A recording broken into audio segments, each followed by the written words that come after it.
Terminar aqui com algumas implicações disso tudo para os nossos dias, especialmente quanto ao uso dos recursos eletrônicos, internet e mídias sociais. Eu vou ser breve. O surgimento dos meios de comunicação eletrônicos são uma dádiva de Deus para que a igreja possa cumprir nos dias de hoje essa missão que lhe foi dada e que está inacabada. Nós ainda estamos em plena época de missões. Ainda nós estamos aqui em Marcos capítulo 16, verso 20. Nós estamos localizados aqui. Estamos continuando. Nós somos a geração que está dando continuidade aqui no Brasil à tarefa que foi dada há 2000 anos atrás à igreja em Jerusalém. Pela misericórdia de Deus, Ele sempre levantou meios para abençoar a igreja. Pouco antes da reforma protestante, Gutenberg descobriu a imprensa. Pouco tempo depois, Martinho Lutero pregava na porta do castelo de Wittenberg a doutrina, 95 teses com a doutrina de que o homem é justificado pela fé e não por obras da lei, e que em Cristo Jesus Deus oferece pleno perdão. Se não tivesse a imprensa, aquela tese de Martinho Lutero, que foi a redescoberta do Evangelho, como está na Bíblia, teria ficado pregada lá, na porta do castelo. Mas Lutero usou a imprensa e panfletou a Europa inteira, com seus tratados, com seus sermões. Ele traduziu a Bíblia, imprimiu a Bíblia. A Bíblia traduzida foi uma das primeiras obras grandes feitas por Gutenberg na sua imprensa. Deus levantou esse meio. A imprensa antecede a reforma. Sem a imprensa, a reforma não teria acontecido. E, através da história, esse Deus da providência vem levantando os recursos para que sua igreja possa cumprir a sua missão. E a chegada dos meios eletrônicos de comunicação devem ser entendidos dessa forma também.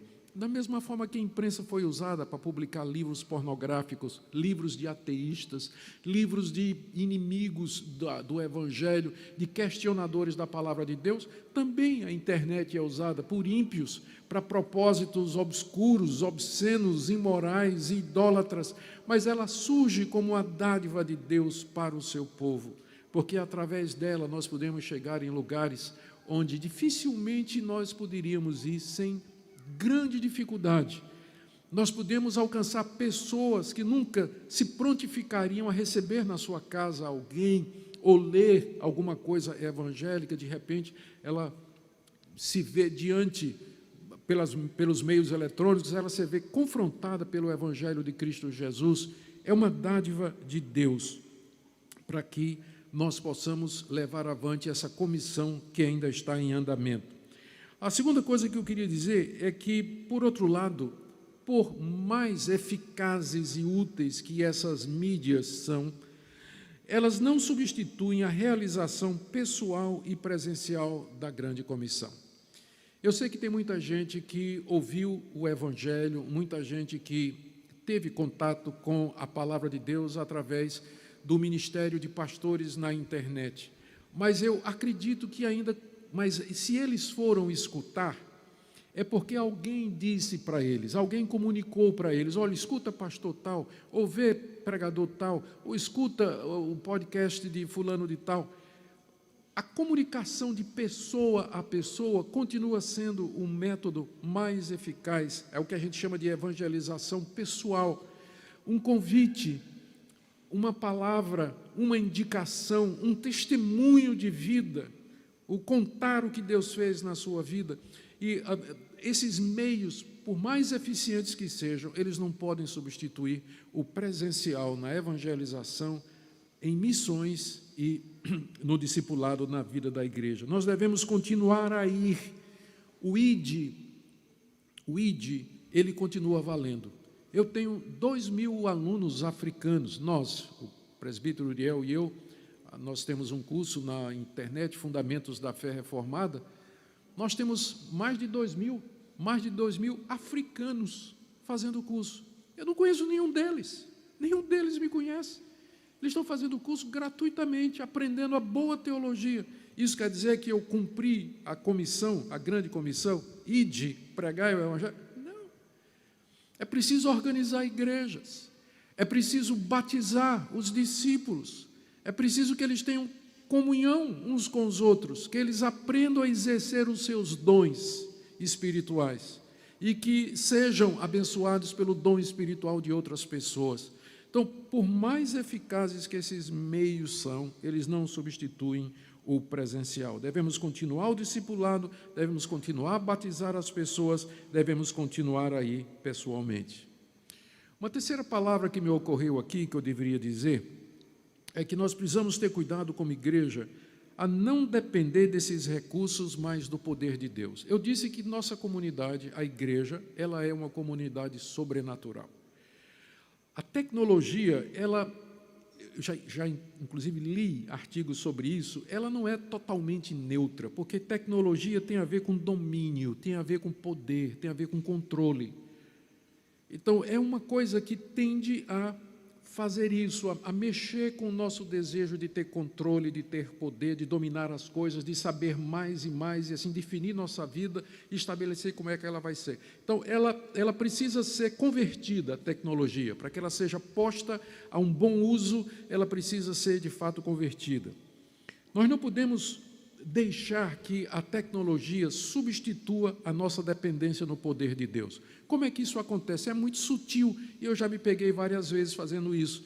Eu me preparando muito mais em termos de qualidade. Eu quero que o vídeo que eu vou aparecer pregando seja de altíssima qualidade, equipamento tem que ser top, o enquadramento tem que ser perfeito, a maneira como eu vou falar, os meus óculos estão refletindo, e o cabelo, como é que está?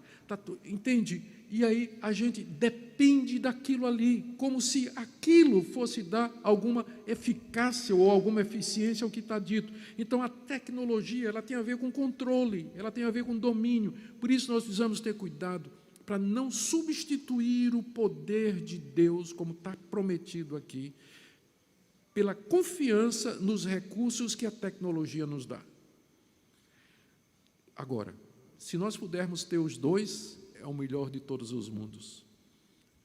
Mensagens, conteúdos que sejam bíblicos, entregues por pessoas de Deus, com coração cheio do Espírito Santo, com paixão pelo que estão fazendo, através da melhor qualidade possível. Isso sim, nós podemos fazer, mas sempre tendo cuidado, porque a tendência da tecnologia é essa aí, se a gente não prestar atenção. Lembrando que o visual tem que se sujeitar ao conteúdo. E, por último, lembremos, queridos, que o destino eterno daqueles que nos ouvem depende da atitude deles para com a mensagem que nós pregamos. Sejamos fiéis no conteúdo, sejamos fiéis na maneira como usamos as redes sociais. O reverendo Ronaldo já falou aqui para as crianças, e eu creio que a mensagem foi muito clara, não é? Que elas poderiam usar a facilidade que elas têm para com a tecnologia, o celular, para falar de Cristo para com as pessoas. Aquilo que foi dito para as crianças é a mesma coisa para nós também. Usar as redes sociais para abençoar, para glorificar a Deus, glorificar a Jesus Cristo. As pessoas hoje passam um tempo muito grande diante do celular, passando lá pelo Instagram, vai pelo Twitter, vai pelo Facebook e outras redes sociais. Tem até crente no TikTok, vocês acreditam nisso? Tem crente que vai para o TikTok, não é? Eu vi pela cara que alguns aqui vão, pela reação de alguns, eu vi que alguns vão mesmo. Não é? E passa tempo vendo lá aquelas porcarias lá, vendo aquelas bobageiras que tem lá, que despertam pensamentos, provocam reações e tudo mais, quando a gente poderia usar esse tempo, de fato, para cumprir a grande comissão. Essa ordem que Cristo deu aqui é para a sua igreja. Você não precisa ir, mas você tem que estar envolvido com aqueles que vão, contribuindo, orando, participando, usando os recursos, os meios que Deus deu, para que a igreja possa, de fato, cumprir a missão que lhe foi dada. Amém? Ó Deus, obrigado pela dádiva da eletrônica, obrigado pela tecnologia. Oramos, ó Deus, que seja o Senhor que domine nossa vida e não os recursos tecnológicos. Ajuda-nos a usar os meios que o Senhor nos dá para levarmos a Tua palavra até os confins da terra. Abençoa essa igreja, derrama Teu Espírito Santo provocando um avivamento, um despertar missionário e evangelístico. É o que nós pedimos no nome de Jesus. Amém.